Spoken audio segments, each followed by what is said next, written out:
Hi, friends. Welcome to the Hey Fundraiser podcast.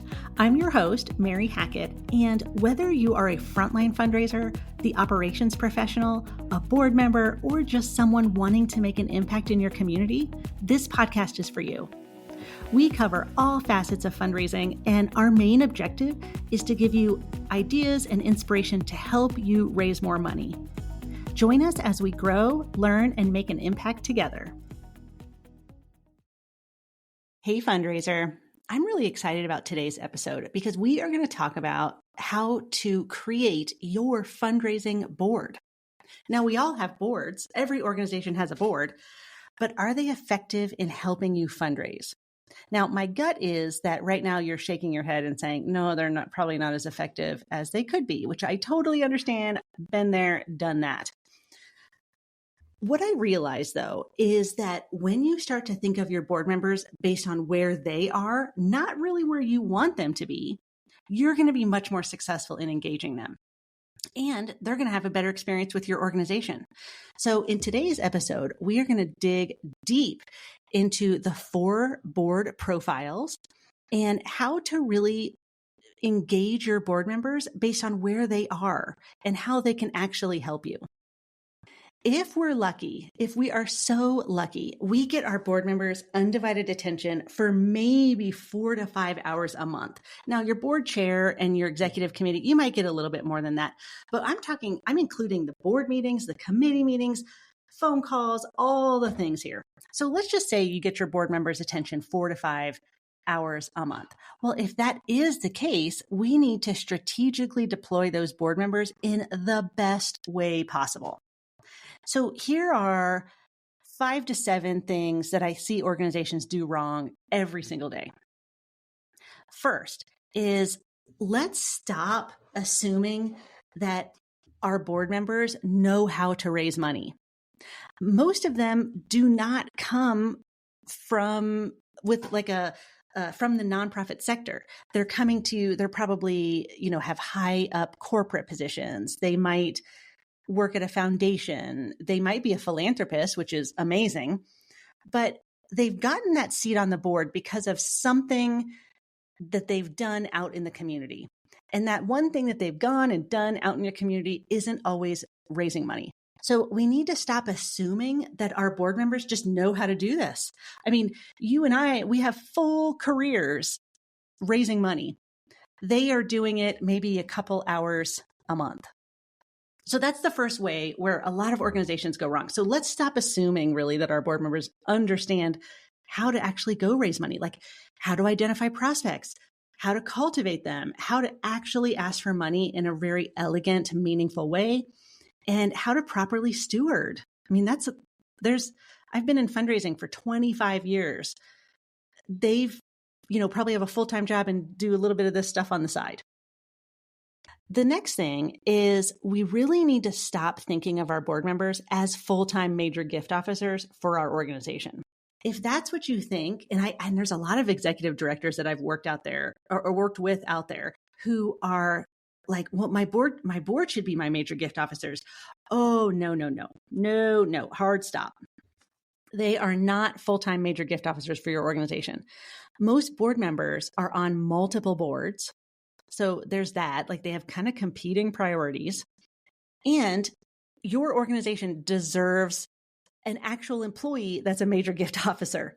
So the two things that we've already covered kind of go together. Let's not assume that they know how to raise money, but let's also not think of them as full-time major gift officers because they're just not. The next thing I see organizations do poorly is they use a lot of industry language that boards, they don't know those words. So you and I, we could talk about cultivation all day. We could talk about solicitation strategy all day. We could talk about Penelope Burke and other influencers in our industry, but our board members, 99% of our board members are not going to come from the nonprofit space. They don't know those words. So we really need to educate our board members with words that they'll understand. The next thing is, and this is cringe worthy, but I see it a lot, is where organizations put their board members in really uncomfortable positions. Here's some examples. So they either take them on a solicitation visit and they were just not, I mean, to quote Beyonce, they were not ready for that jelly. Or, asking them to bring in prospects to an event or a tour and something just went wrong. Like, we really have to spend time educating our board members and spending, quality time with them so that they really understand who is a good prospect, when to bring people forward to you, like all the things. Next is a lot of nonprofits think of their boards as one entity, right? It's the board, and not individual members that have their own set of unique skills and gifts. A lot of people think, okay, my board they need to solicit, they need to bring me prospects, they need to be able to speak in public on our behalf, they need to do all these things. Well, if you meet somebody that has all those skills, they're probably just a full-time fundraiser. So we have to start looking at our board members as unique individuals, and they might not have all those things. So instead of saying the board needs to do this, we need to really look at the unique skill sets and gifts that each board member brings and capitalize on those so that they can help raise money. And lastly, this is where a lot of nonprofits miss the mark, is they rely on their boards to help them reach their fundraising goals. That, my friend, is too risky. If you have, board members who are new to the organization, you haven't helped them with their elevator speech or really helped them figure out how they tell the story of your nonprofit, how they bring people closer, how to really cultivate when and where to plug in to help you fundraise, yet you rely on them to help you reach their fundraising goals, it's just not a good recipe. And so I would caution you against that, because the board can only do so much. And again, you're only getting so many hours a month from this group. So let's really manage our expectations. So we've kind of went through a list of things to stop doing, but let's think of things to start doing. So one is, I highly recommend deploying your board members with fundraising efforts that actually suit their skills. So you might have somebody who is an amazing storyteller.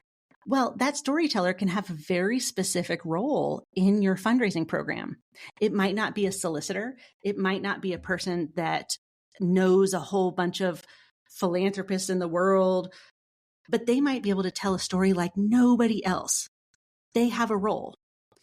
Next is, we should really start thinking about each board member as a unique person.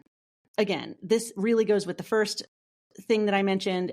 This is about plugging them in to where they can really be successful. And you want to engage your board with their highest and best use. I mean, their time is absolutely precious, as is yours, fundraiser, but their time is precious. Let's set them up for success, not failure. And I feel like a lot of fundraisers, they kind of twirl their board members around, throw them on the dance floor, and then they kind of leave the party. And that's not really cool. So, okay, the next thing you want to do is you want to educate your board members about your donor pool and how you want it to change.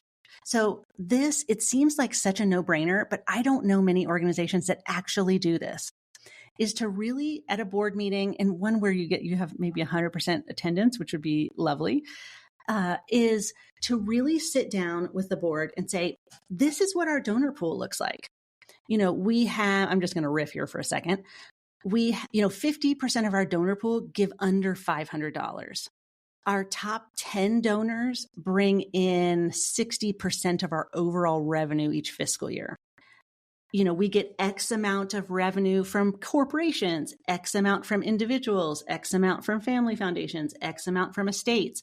I mean, put the pie chart together of what your current revenue looks like, and then put a pie chart right next to that to what you want it to look like. So it could be, we need more individuals. So right now, 50% of our donor or 50% of our revenue comes from individuals. And we really want to get that up to like the national standard, which is like 75%. That helps them grasp that Oh, we're looking for individuals. I mean, it's that simple, fundraiser. A lot of board members don't even know what your donor pool looks like or how you want it to change. So go ahead and educate them. Most likely, you probably want more individuals and less grants because grants are contingent on meeting certain programmatic milestones. And they're a lot of work too, like due diligence reports and all the things. That you want more personal solicitations, that you want people who can give monthly. I mean, whatever it is, tell your board members, because once they know that and understand that, they're going to be able to help you get out there and find the right people and bring the right people to you. Okay, so we've talked a little bit about what not to do and what to do. Now I want to give you a strategy that has tremendously helped me and my major gift coaching clients and all kinds of people across the country. This is a game changer. And this really goes to thinking about your board members as individuals. So there are 4 board member profiles. And you might have a board member who's multiple profiles. But once you understand these profiles, you're going to understand how to strategically deploy them. So let's go through them and then we'll kind of talk more about how it works. So the first is the connector. The connector. These are people with amazing networks. They love connecting their network with their passion, which is hopefully your organization. They could easily fill a table, bring friends in for a site tour, host a party at their home. I mean, they love being social and they have an amazing network. So the connectors, their network tends to be comprised of the right people. They know people who work high up in corporations. They know people who have family foundations. They know philanthropists. They know individuals that can help open doors when needed. They just have this network that is very handy. Now, however, just because they know the right people does not mean that your connectors are comfortable asking for gifts. And this is where we start to bifurcate, right? We start to really think about how can our board members help us? So your connectors are critical. They might bring prospects to you. They might host something at their home and just bring the right people together, but they're technically not your solicitors. Okay, so we've talked about the connectors. Next are the storytellers. Now, these board members, they can articulate your mission and the impact that your mission has like no other. They are enthusiastic. They tailor their messages based on their audience. They bring their listeners along this vulnerable, truthful, trustworthy journey. They move audiences emotionally, and giving is emotional. So your storytellers can light up a room. They know your mission. They know your impact areas. They've got stories to tell. They're engaging. However, your storytellers aren't necessarily your closers. So they might not be comfortable asking for a gift. Next is the visionaries. So these board members, they help you see the future and what your organization looks like 10, 20 years down the road. They are creative. They have an imagination, but also wisdom to get you to meet whatever these big dreams are. And this group is engaged in, capital campaign discussions or strategic planning. They might even bring a fresh perspective to your fundraising plan. So this group of board members, they're brilliant. They are thinkers. They also know the organization, but they might not be able to tell great stories, or they might not have a great network like the connectors do, but they help your fundraising in other ways. This group, your visionaries, are not always comfortable for asking for gifts either. Our last board profile are the closers. These are your solicitors. They don't shy away from the ask. They can be taken on any solicitation. They are influential. They like meeting new people, and they can build deep, meaningful relationships through deep, meaningful conversations. And they just ooze connection to your organization. If they themselves are a major donor, which most closers are actually donors, then they bring this social proof and can speak to why they themselves are writing, 4, 5, 6, 7-figure checks to your organization. They also understand that giving is a important experience and that the solicitation, nobody should be bullied. Like they just have this finesse about them. So you have these 4 profiles, which, by the way, I'm going to put a little download in the show notes. So I have a whole little audit that you can do on your board. So go ahead and go to the show notes and download that. And it has all this information, so you don't have to write it down. So you have your connectors, you have your storytellers, your visionaries, and your closers. Now, some board members are going to be more than one, and that's okay. So you have someone who has an amazing network, and they also can tell stories. So you can use them in either one of those roles. But the point is that one board member can be multiple profiles. Now, if you find a board member that is all 4 profiles, the connector, the storyteller, the visionary, and the closer, first of all, you have found yourself a unicorn fundraiser, and you should do everything you can to keep them engaged. The challenge with finding somebody that has all 4 of these profiles is that they can often get burned out. And the challenge we have as fundraisers is that we actually want our board members to be all 4 of these things. And they're not. They are not. They are human. They are not, they're just human. They are human. So you really have found just like yourself a unicorn if they're all 4. And we need to manage our expectations about which profile different board members are in and then engage them. So let's talk about how all this works in practice. So let's say your organization is having a house party, like a small gathering of prospects at someone's home. The connector would be a great host for this event. 1, they're going to invite their network. 2, they're going to work the room. They're going to make sure people feel great. They're going to host. They love the social limelight, and they are going to shine. The storyteller might share a few mission-centered moments and why they volunteer for the organization. Like this is the person that is going to move your small gathering, your dinner party, your house party, move them to tears. This is the person that is going to talk about the impact of your organization, and they're not even an employee.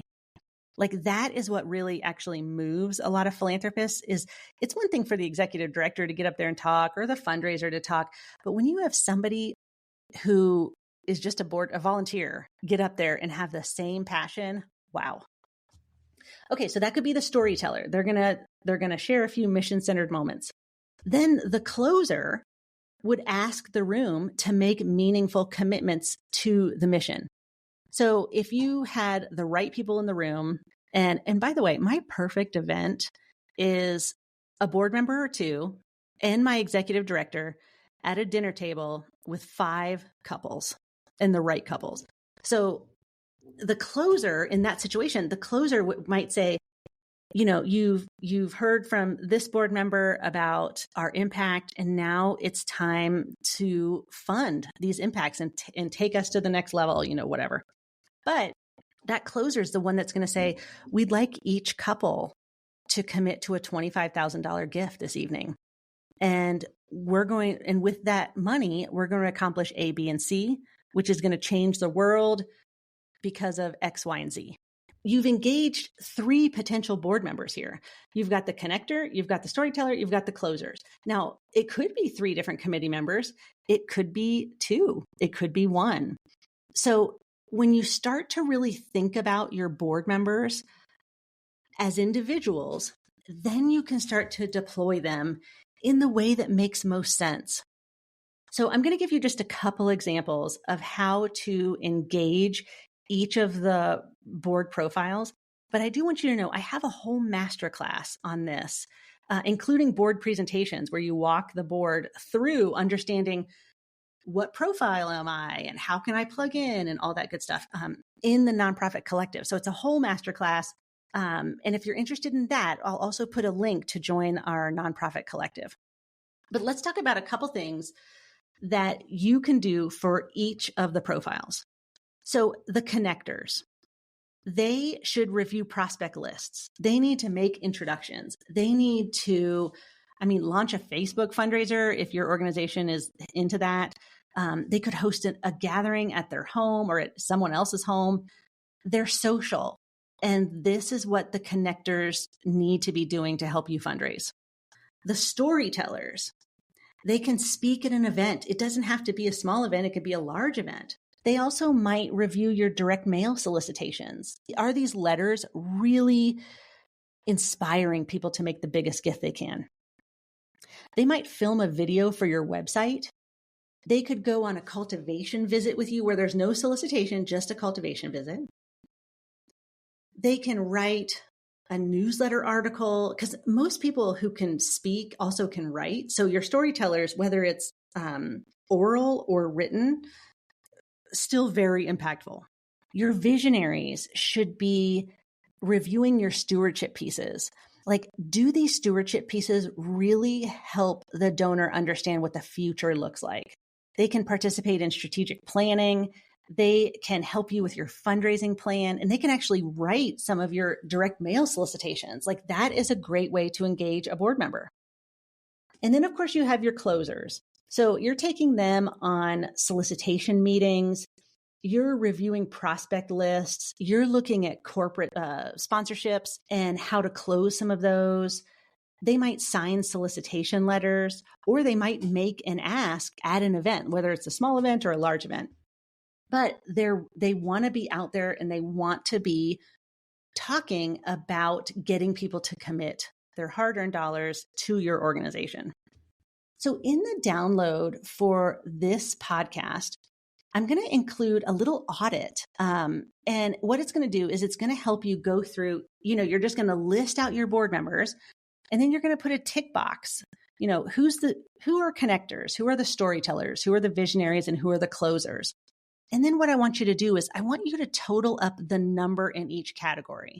Now, let's say you have 20 board members, but board members can be more than one type. So you might actually come out with, there's 26 profiles. That's okay. That is okay. But what the audit is great about doing is showing you where your board members are. Where are they today?